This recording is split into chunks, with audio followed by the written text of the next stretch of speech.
Alright, today is November 6th, and what you're seeing right here is my yam plant that I have growing in this container here. I started it indoors, and here we have it in this container. I left it out, or I should say forgot to bring it in from the frost. I was supposed to put it in my greenhouse, and as you can see, the frost has hit it. It has not killed it off yet, which is good. But either way, I am going to be going down in there just to see the progress of it. This is just an experiment to see what's going on. It's also sending out new shoots here, as you can see.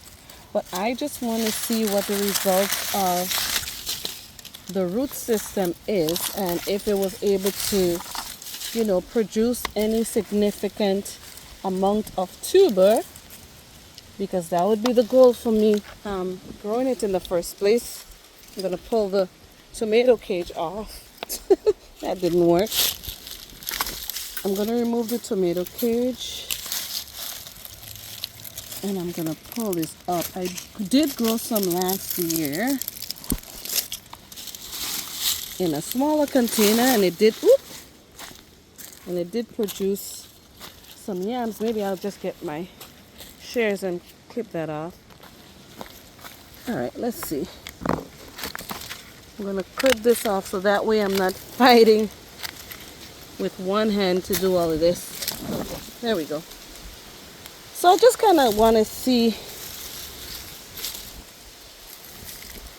what the results on the here is, and I'm going to pull this out.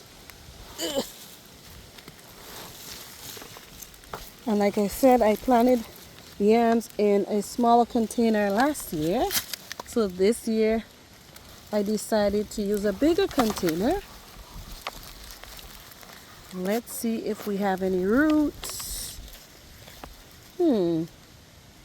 Yes, we do. It is growing, not quite ready. I'm pretty sure it would produce a beautiful yam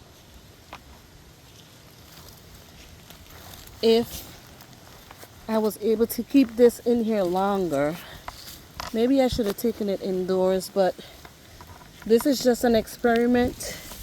I didn't grow this necessarily to use it as food, but just to see how far I would have gone into producing food.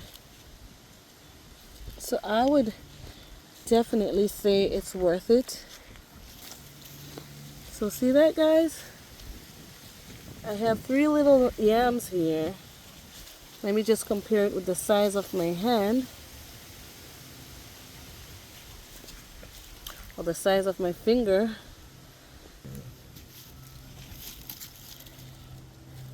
And what I'm going to do here is replant these. I'm definitely going to replant these. It's still the fall now. I'm going to put it in an even bigger, taller container, because if you notice, this is growing downwards. It's not growing off to the sides. And so I'm going to actually get a taller container. I'll probably use the same container because there was room at the bottom for this to even grow down further. So I'm going to replant these. I have 3 here. I'm going to use this pot. I have another one right there. I'm going to use that too. And I think I have another one somewhere hanging around of the same type pot. So that's what I'm going to be doing. I'm going to bring it indoors, start it indoors, and then bring it back out in the springtime. Keep it in the greenhouse where it would probably produce more. And this time I just really want to see how well it will do. I want it to grow to the point where I can actually get food from it. So this experiment is done here in zone 6B. Obviously it's the coldest zone, but nevertheless I was willing to try this out just to see if I can use a container to grow this root crop, which is a yam, as food. This is all for now. If you have any questions or comments, leave it in the comment section below. And as always, thank you for watching, and I'll see you on the next upload.